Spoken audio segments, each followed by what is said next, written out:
নবম জাতীয় বেতন কমিশনের প্রতিবেদন দ্রুত বাস্তবায়নের দাবিতে আবারও রাজপথে নামছেন সরকারি কর্মচারীরা। দাবি আদায়ে অগ্রগতি না হলে আন্দোলন আরও কঠোর করার হুঁশিয়ারি দিয়েছে বাংলাদেশ সরকারি কর্মচারী সমন্বয় পরিষদ। সোমবার সকালে জাতীয় প্রেসক্লাবের সামনে আয়োজিত একটি বিক্ষোভ সমাবেশ থেকে দেশব্যাপী ৩ দিনের নতুন কর্মসূচি ঘোষণা করা হয়। সমাবেশে নেতারা জানান, আগামীকাল ৩ ফেব্রুয়ারি থেকে ৫ ফেব্রুয়ারি পর্যন্ত সারা দেশের সব সরকারি দপ্তরে প্রতিদিন সকাল ১০টা থেকে দুপুর ১২টা পর্যন্ত বিক্ষোভ মিছিল ও কর্মচারী সমাবেশ অনুষ্ঠিত হবে। একই সঙ্গে চলমান গণকর্মবিরতি কর্মসূচিও অব্যাহত থাকবে।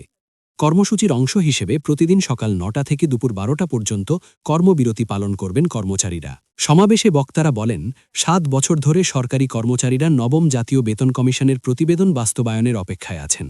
বারবার আশ্বাস মিললেও বাস্তবে কোনো অগ্রগতি হয়নি। গত বছরের ৫ই ডিসেম্বর লক্ষাধিক কর্মচারীর অংশগ্রহণে একটি বড় সমাবেশ অনুষ্ঠিত হয়। সে সময় আশা করা হয়েছিল ১৫ই ডিসেম্বরের মধ্যেই গেজেট প্রকাশ হবে। কিন্তু সময় পেরিয়ে গেলেও গেজেট প্রকাশ তো হয়নি, বরং নতুন করে অনিশ্চয়তা তৈরি হয়েছে।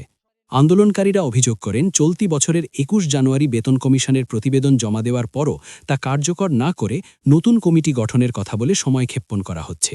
এতে কর্মচারীদের মধ্যে ক্ষোভ বাড়ছে ভবিষ্যৎ নিয়ে উদ্বেগ। সমাবেশে জ্বালানি উপদেষ্টার একটি সাম্প্রতিক মন্তব্য নিয়েও তীব্র অসন্তোষ প্রকাশ করা হয়। আন্দোলনকারীদের দাবি, ওই মন্তব্যে বলা হয়েছিল বর্তমান সরকার পে স্কেল বাস্তবায়ন করবে না এবং আন্দোলন ঠেকাতেই কমিশন গঠন করা হয়েছিল।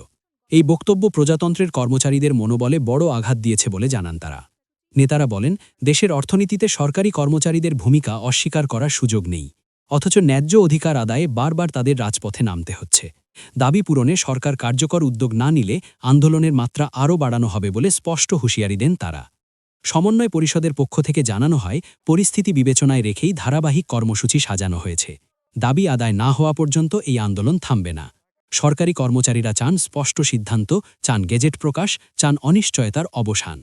এখন প্রশ্ন একটাই, সরকার কি দ্রুত কোনো সিদ্ধান্তে পৌঁছবে, নাকি আন্দোলনের উত্তাপ আরও বাড়বে? সেই অপেক্ষাতেই রয়েছে লাখো সরকারি কর্মচারী।